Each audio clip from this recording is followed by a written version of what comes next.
Hello. बहुत बहुत स्वागत है आपका न्यूज़ स्टूडियो का चैनल में। मैं रोशन स्वागत करता हूँ आपके अपने चैनल में। जितना संघर्ष जितना बड़ा होगा, सफलता उतनी ही शानदार होगी। आज की मेहनत ही कल की पहचान बनेगी। हार मत मानो, क्योंकि यूनिवर्सिटी योद्धा कभी नहीं रुकता। ये आपके हमेशा साथ चलेगा। अगर आप भी हमारे चैनल पे पहली बार आए हैं तो चैनल सब्सक्राइब कीजिएगा और बेल आइकन को दबा दीजिएगा, ताकि आने वाले हर नई वीडियो की नोटिफिकेशन जो है सबसे पहले मिले। आज हम आ चुके हैं यूनिट 2 की क्लासेस लेकर। जो है यूनिट 1 की क्लास जो है ऑलरेडी पहले अपलोड हो चुकी है। अगर आपने वो नहीं देखा तो सबसे पहले वो वीडियो देखेंगे। Disaster risk management, AC paper 3 का जो पेपर है, जो भी बच्चे 24 से 28 सेशन के हैं उनके लिए वीडियो बहुत महत्वपूर्ण होने वाली है। तो चलिए, बिना समय व्यर्थ किए आज की जो है आप यूनिट 2 का क्लासेस जो है शुरू करते हैं। आपका जो है एक पहला क्वेश्चन है, जोखिम न्यूनीकरण क्या है? तो इसको समझिए। जोखिम न्यूनीकरण का अर्थ है आपदा से होने वाले नुकसान को कम करने की प्रक्रिया। इसका मुख्य उद्देश्य मानव जीवन, संपत्ति, पर्यावरण, समाज सुरक्षा करना होता है। वर्तमान समय में बाढ़, भूकंप, चक्रवात, सूखा जैसी आपदाएं लगातार बढ़ रही है, इसलिए जोखिम न्यूनीकरण आपदा प्रबंधन का महत्वपूर्ण भाग बन गया है। अब समझते हैं आगे, जैसे कि जोखिम न्यूनीकरण की अवधारणा क्या है। तो जोखिम न्यूनीकरण के अंतर्गत ऐसे उपाय किए जाते हैं जिसमें आपदा के प्रभाव को कम किया जा सके। इसमें केवल योजना बनाना, लोगों की जागरूकता करना, सुरक्षित संरचनाओं का निर्माण करना शामिल है। उदाहरण के लिए बिहार में हर वर्ष बाढ़ आती है। बाढ़ से बचाव के लिए तटबंध बनाए जाते हैं। तटबंध जैसे कि बांधों के जो साइड से जो ऊंच किया जाता है ना, उसी को तटबंध बोलते हैं। ठीक है।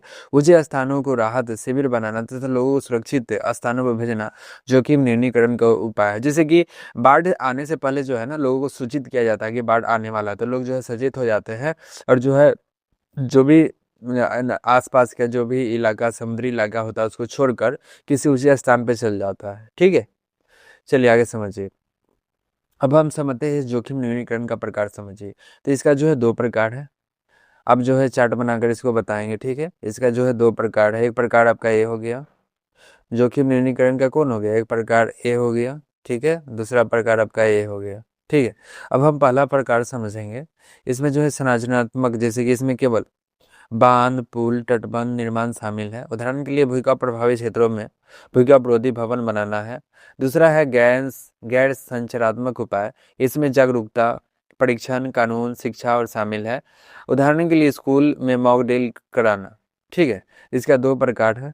आगे समझिए। अब समझते हैं जोखिम न्यूनीकरण का प्रकार क्या है। जान माल की हानि जो है इससे कम हो जाता है। लोगों को सुरक्षित भावना बढ़ती है। राहत और बचाव कार्य आसान हो जाते हैं। समाज को जो सुरक्षित बनाया जा सकता है, जिससे जो है समाज जो है सुरक्षित बन जाता है, तथा जो है बहुत कम लोग जो है आपदा के शिकार होते हैं, तो इससे जो है बचाव होता है। अब इसकी जो है कंक्लूजन को समझिए। अंत में अंत में कहा जा सकता है कि जोखिम न्यूनीकरण आपदा प्रबंधन के अत्यंत महत्वपूर्ण भाग है। उचित योजना, जागरूकता, तकनीकी माध्यम से आपदा के प्रभाव काफी हद तक कम किया जा सकता है। इसलिए सरकार को नागरिकों को मिलकर जोखिम न्यूनीकरण के उपाय को अपनाना चाहिए। तो जो है आज का ये, चलिए दूसरा हम क्वेश्चन शुरू करते हैं। आपदा तैयारी पर प्रकाश डालिए। तो जो है आपदा तैयारी का अर्थ है आपदा पे आने वाले आवश्यक तैयारी से है। इसका उद्देश्य लोगों को सुरक्षा करना है तथा आपदा के समय होने वाले नुकसान को कम करना है। अब समझते हैं अवधारणा क्या है। कभी कभी जो है कब आ सकती है, इसलिए सबसे पहले तैयारी करना आवश्यक होती है। तैयारी के अंतर्गत राहत सामग्री, बचाव दल, परीक्षण, सुरक्षित स्थानों की व्यवस्था की जाती है। उदाहरण के लिए जैसे चक्रवात आने से पहले लोगों को सुरक्षित स्थानों पर भेजना और भोजन तथा दवाइयों की जो है व्यवस्था करना होता है। अब समझते हैं प्रमुख उपाय। आपदा की तैयारी के प्रमुख उपाय क्या है।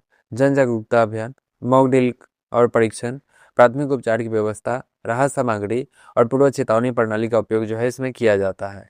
जो है ये जो है पहले ही सचेत किया जाता है कि जो है कैसे इसमें ट्रेनिंग प्रॉपर दिया जाता है कि कैसे बचाव करना है खुद को। ठीक है। आगे समझिए आपदा का महत्व क्या है। इसमें जो है जान माल की जो है हानि कम होती है।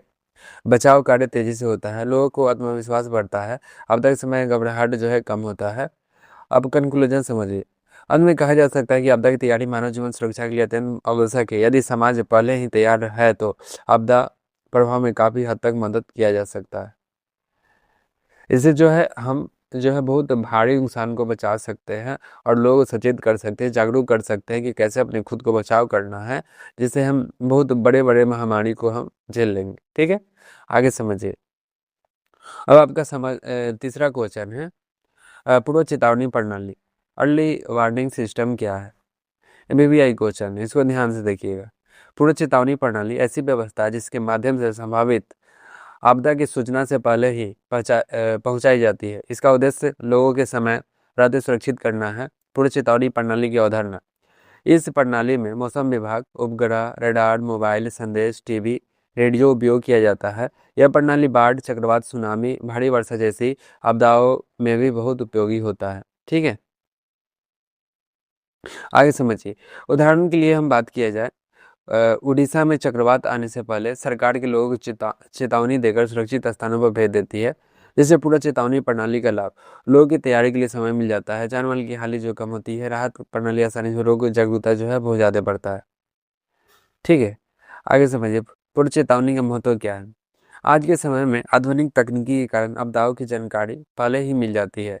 इससे सरकार जो है, प्रशासन समय रहते कदम उठा सकती है।